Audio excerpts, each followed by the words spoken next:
بسم اللہ الرحمن الرحیم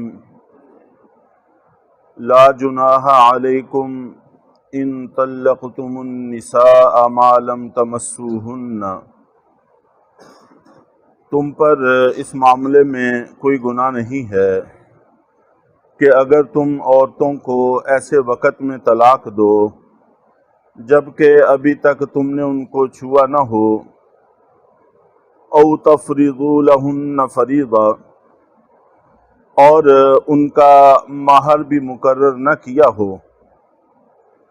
اتفاقاً جو صورت پیش آئی جس کا یہاں پر تذکرہ ہے وہ یہ ہے کہ نکاح ہو گیا تھا لیکن رخصتی نہیں ہوئی، اور عقد نکاح کے اندر مہر بھی مقرر نہیں کیا تھا۔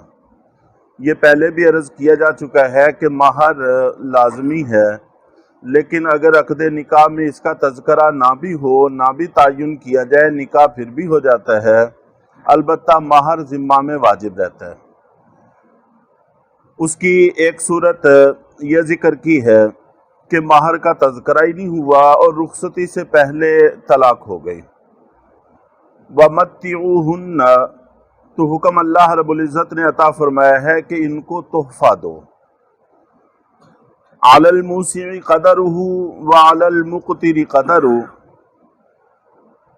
کہ وہ شخص جو خوشحال ہے اس کے ذمہ اس کی وسعت کے مطابق ہوگا، اور جو غریب آدمی ہے اس کے ذمہ اس کی گنجائش کے مطابق ہوگا۔ باقی جتنی بھی خواتین ہیں جن کو طلاق ہوئی ہو ان کو بھی تحفہ دینا مستحب ہے، دینا چاہیے۔ چنانچہ نبی پاک صلی اللہ علیہ وسلم ایک دفعہ اپنی ازواج مطہرات سے ناراض ہو گئے۔ آپ کی ازواج مطہرات نے جب خیبر فتح ہو گیا، فتوحات ہو گئی، مسلمان خوشحال ہو گئے، تو انہوں نے آپس میں مشورہ کر کے اللہ کے نبی صلی اللہ علیہ وسلم سے تقاضا کیا کہ اب ہمارا خرچ بھی بڑھا دیا جائے۔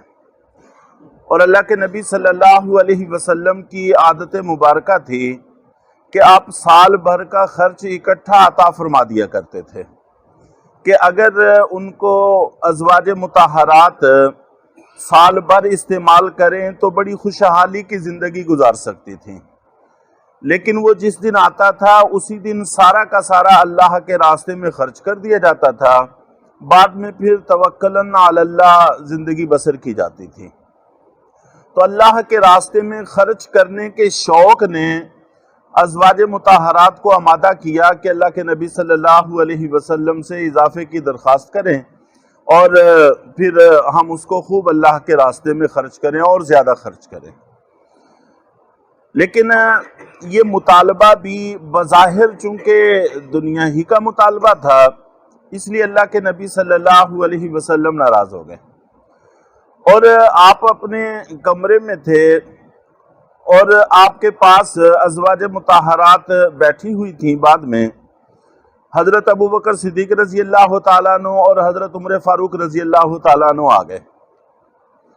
حضرت عمر فاروق رضی اللہ تعالیٰ عنہ نے نبی پاک صلی اللہ علیہ وسلم کو تھوڑا سا خوش کرنے کے لیے، آپ کے صدمے کو تھوڑا کم کرنے کے لیے مزاح فرمایا، اور فرمانے لگے کہ آپ میری بیوی کو دیکھیں، اگر وہ مجھ سے مطالبہ کرے خرچ کے اضافے کا میں تو اس کا گلا دبا دوں۔ اور یہ کہہ کر حضرت ابوبکر صدیق رضی اللہ تعالیٰ عنہ حضرت عائشہ رضی اللہ تعالیٰ عنہا کی طرف بڑھے تاکہ ان کا گلا دبائیں، اور حضرت عمر فاروق رضی اللہ تعالیٰ عنہ حضرت حفصہ اپنی بیٹی کی طرف بڑھے تاکہ یہ ان کا گلا دبائیں، تو وہ بھاگی اٹھ گئے۔ تو اس پر اللہ کے نبی صلی اللہ علیہ وسلم مسکرائے اور تبسم فرمایا، اور آپ نے 1 مہینہ تک اپنے گھروں میں نہ جانے کی قسم اٹھا لی۔ جب وہ 1 مہینہ پورا ہوا، اللہ رب العزت کی طرف سے وحی آئی، 21ویں پارے کے آخر میں اور 22ویں پارے کے شروع میں اس کا تذکرہ ہے، تو آپ نے فرمایا کہ فَتَعَالَيْنَ أُمَتِّعْكُنَّ وَأُسَرِّحْكُنَّ سَرَاحًا جَمِيلًا، کہ آؤ اگر تم دنیا کی خوشحالی چاہتی ہو تو میں تمہیں کچھ تحفے تحائف دے کر اچھے طریقے سے رخصت کر دوں۔ تو اللہ کے نبی صلی اللہ علیہ وسلم کی جتنی ازواج مطہرات تھیں ان سب کے مہر طے تھے، ادا شدہ تھے، تو ان کے لیے بھی تحفے کا تذکرہ موجود ہے اور اچھی طرح سے رخصت کرنے کا، احسن طریقے سے رخصت کرنے کا تذکرہ موجود ہے۔ لیکن آپ کے ازواج میں سے کسی نے بھی دنیا کا تقاضا نہیں کیا اور اللہ کے رسول کو پسند کیا، تو بہرحال یہ تحفہ دینا ہر مطلقہ عورت کے لیے مستحب ہے، لیکن یہ جو خاص صورت یہاں پر ذکر کی ہے اس کو تحفہ دینا واجب ہے، اس لیے کہ اس کا مہر نہیں ہوگا، اس کو یہ تحفہ ہی دیا جائے گا۔ باقی یہ تحفہ کتنا ہونا چاہیے اصول بیان کر دیا ہے، حد بندی نہیں کی کہ اپنی اپنی گنجائش کے مطابق ہونا چاہیے۔ امیر آدمی اپنے حساب سے دے، غریب آدمی اپنے حساب سے دے۔ اور کتنا ہونا چاہیے اس کے حوالہ سے دو واقعات عرض کروں گا، ویسے بہت سارے واقعات ہیں صحابہ کرام کے۔ حضرت حسن رضی اللہ تعالیٰ عنہ جب یہ خلیفہ بنے، حضرت علی رضی اللہ تعالیٰ عنہ کی شہادت کے بعد 6 ماہ تک حضرت حسن رضی اللہ تعالیٰ عنہ مسلمانوں کے امیر المومنین رہے ہیں، اور 6 مہینوں کے بعد پھر وہ زمانہ پورا ہو جاتا ہے جس کو خلافت راشدہ کہا جاتا ہے۔ تو پھر حضرت حسن رضی اللہ تعالیٰ عنہ نبی پاک صلی اللہ علیہ وسلم کی پیشین گوئی کے مطابق مسلمانوں کی 2 بڑی جماعتوں میں صلح کا باعث اور سبب بنتے ہیں، اور حضرت امیر معاویہ رضی اللہ تعالیٰ عنہ کے ہاتھ پر بیعت کر لیتے ہیں۔ تو جس وقت حضرت علی رضی اللہ تعالیٰ عنہ شہید ہوئے، حضرت حسن رضی اللہ تعالیٰ عنہ کو خلیفہ بنایا گیا، تو ان کی ایک بیوی نے ان کو مبارکباد دی کہ آپ کے لیے خلافت مبارک ہو، اللہ تعالیٰ اس میں برکت ڈالیں۔ تو حضرت حسن رضی اللہ تعالیٰ عنہ کو اس پر صدمہ ہوا کہ میرے خلیفہ ہونے کا مطلب حضرت علی رضی اللہ تعالیٰ عنہ کی شہادت ہے، تو کیا تم میرے والد حضرت علی کی شہادت پر خوش ہو رہی ہو اور مجھے مبارکباد دے رہی ہو؟ یہ میرے لیے کوئی خوشی کا مقام ہے؟ اور اسی صدمے میں اپنی بیوی کو طلاقیں دے دیں۔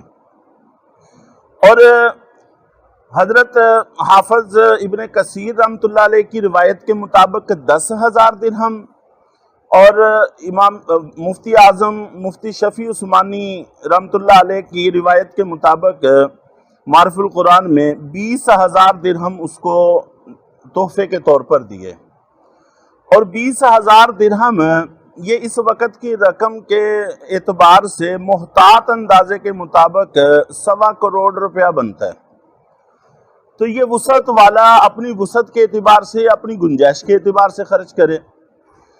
قاضی شریح یہ تابعی ہیں، بڑے تابعین میں ان کا شمار ہوتا ہے، اور صحابہ کرام کے زمانے ہی میں ان کا فتویٰ چلنے لگ گیا تھا، اور یہ قاضی بھی مقرر تھے۔ اور مشہور فیصلہ جو حضرت علی رضی اللہ تعالیٰ عنہ کی زرہ کا تھا ایک یہودی کے ساتھ، اس میں بھی قاضی یہی تھے، انہوں نے ہی فیصلہ کیا تھا، تو بڑا اونچا مقام تھا۔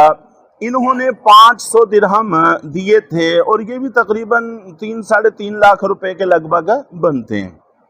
تو ہر آدمی اپنی وسعت کے مطابق، اپنی گنجائش کے مطابق تحفہ دے۔ اور یہ کوئی اچنبے کی بات نہیں ہے، حیرت کی بات نہیں ہے کہ انہوں نے اتنا دیا۔ بس فرق صرف اتنا ہے کہ ہم اللہ کی نافرمانیوں کے کاموں میں اتنا ہی خرچ کرتے ہیں۔ تھوڑی سی گنجائش رکھنے والا بھی بیٹے اور بیٹی کی شادیوں پر اتنا آرام سے اڑا دیتا ہے۔ غریب آدمی بھی 3-4-5 لاکھ روپیہ تو معمولی بات ہے، اور تھوڑی سی گنجائش رکھنے والا اس کے تو کیا ہی کہنے، مختلف طرح کی عجیب و غریب خبریں ہم پڑھتے رہتے ہیں۔ اور اس طبقے کے لوگ اللہ کی رضا کے کاموں پر اور اللہ کے رسول کی خوشی کے کاموں پر اتنا خرچ کرتے تھے، ہم اللہ اور اللہ کے رسول کی ناراضگیوں کے کاموں پہ اتنا خرچ کرتے ہیں۔ فرق صرف اتنا ہی پڑا ہے، وگرنہ خرچ کرنے میں اب بھی ہم پیچھے نہیں ہیں۔ ہمارے سامنے ہیں شادیوں کے معاملات، خوشیوں کے معاملات، غمیوں کے معاملات۔ تو وَمَتِّعُوهُنَّ، اور ان کو تحفہ دو، وسعت والے کے ذمہ اس کی گنجائش کے مطابق ہے، اور غریب آدمی کے ذمہ اس کی طاقت کے مطابق ہے۔ متاعًا بالمعروف، یہ تحفہ دینا معروف طریقے سے ہونا چاہیے۔ اور پھر مزے کی بات یہ ہے کہ جب حضرت حسن رضی اللہ تعالی عنہ نے 20,000 یا 10,000 درہم دیے تو ان خاتون نے ان کو بھی یہ کہا تھا کہ ایسے محبوب اور مقبول آدمی کے مقابلہ میں، شوہر کے مقابلہ میں یہ حقیر چیز میرے لیے کوئی حیثیت نہیں رکھتی۔ 1.25 کروڑ کے لگ بھگ رقم کو بھی وہ ایک حقیر چیز سے تعبیر کر رہی ہیں۔ تو اور یہ جو میں نے عرض کیا ہے کہ ہم اللہ کی ناراضگی کے کاموں پر خرچ کرتے ہیں، جہاں پر خرچ کرنے کا حکم دیا ہے وہاں پر ہمیں حوصلہ نہیں ہوتا، تو اس کا تذکرہ پہلے بھی میں کر چکا ہوں کہ حق مہر لکھتے وقت 5,000 10,000 سے آگے بڑھتے ہوئے مشکل محسوس ہوتی ہے۔ اس کے متصل بعد دودھ پلائی کی رسم پر ہم لاکھوں آسانی سے خرچ کر لیتے ہیں، وہاں ہمیں کوئی دقت محسوس نہیں ہوتی۔ صحابہ کرام کے ہاں اس کے برعکس تھا۔ تو اس لیے ہمیں اللہ اور اللہ کے رسول کی رضا تلاش کرنے کی کوشش کرنی چاہیے۔ اور آگے کتنے اچھے الفاظ ہیں، حقاً علی المحسنین، کہ یہ نیک آدمی کے ذمہ ایک لازمی حق ہے، اس کو تحفہ دینا یہ نیک آدمی کے ذمہ ایک لازمی حق ہے۔ اگر نہیں دیں گے تو ایک حق کو ضائع کریں گے، جس کے بارے میں ظاہر ہے کہ قیامت کے دن جواب دینا پڑے گا، جواب دہ ہونا پڑے گا۔ تو بہرحال نبی پاک صلی اللہ علیہ وسلم کے عمل سے بھی اور صحابہ کرام کے عمل سے بھی اور قرآن پاک کی ہدایات کے روشنی میں بھی یہ بات سمجھ میں آتی ہے کہ تعلق مقدس ہے، قابل احترام ہے۔ اگر خدا نخواستہ اس کے انقطاع کی نوبت آئے تو وہاں پر اپنے غصے کو، اپنے طیش کو قابو میں رکھ کر احسن سے احسن طریق سے اس کو بھی نبھانے کی کوشش کرنی چاہیے۔ اس کے نتائج اچھے ہیں، جو اللہ اور اللہ کے رسول سمجھتے ہیں وہ ہمارے حق میں بہتر ہے، جو ہمیں سمجھ میں آتا ہے وہ ہمارے حق میں بہتر نہیں ہے۔ اللہ تعالی ہم سب کو حق بات سمجھنے کی توفیق عطا فرمائے۔